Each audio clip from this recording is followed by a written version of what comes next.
The House plenary is likely to vote next Monday on the articles of impeachment against VP Sara Duterte. Some lawmakers are confident they have more than enough votes to transmit the articles to the Senate. May live report si Isaiah Mirafuentes mula sa Batasang Pambansa. Isaiah, go ahead. May tama ka dyan, malaki nga ang tsansa na sa Lunes na maganap ang inaabangan nating deliberation at botohan kaugnay sa impeachment laban kay Vice President Sara Duterte. Dito yan sa House of Representatives. Yan nga ay matapos kagabi, bago matapos ang sesyon ay nabigyan na nga ng kopya ang lahat ng mga mababatas ng soft and hard copy ng committee report. Isa-isang binigyan ng mga mambabatas ng committee report na kalakip ang resolusyon na naglalaman ng articles of impeachment laban sa bise.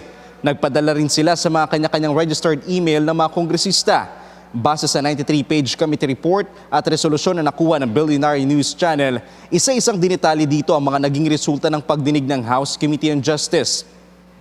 Detalyado rin na inilatag ang mga ebidensya laban sa bise. 4 ang laman ng articles of impeachment laban kay Vice President Sara Duterte. Sa Article 1, tumutukoy ito sa pagkakasangkot umano ng bise sa graft and corruption at betrayal of public trust dahil sa hindi maipaliwanag na paggastos ng 612.5 million pesos na confidential funds. Sa Article 2, nakapaloob ang unexplained wealth ni VP Sara dahil sa hindi makatotohanang pag-disclose niya ng kanyang salin.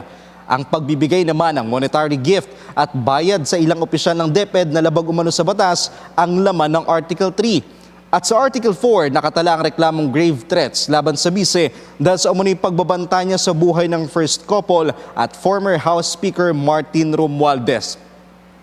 May kung sakaling ang tatawid itong mga reklamo sa Senado, itong mga laman ng articles of impeachment ang pagbabasihan para sa magiging trial doon sa Senate. May. Isaiah, may timetable ba sa House at masasabi ba natin na by Monday mai-transmit ito sa Senado?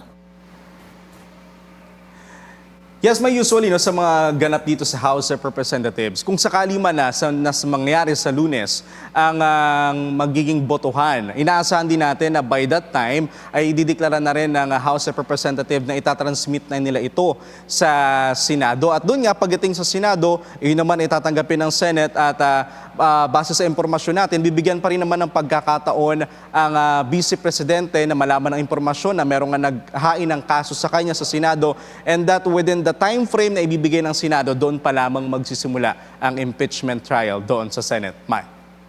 Maraming salamat, Isaiah Mirafuentes, nag-uulat ng live mula sa Batasang Pambansa.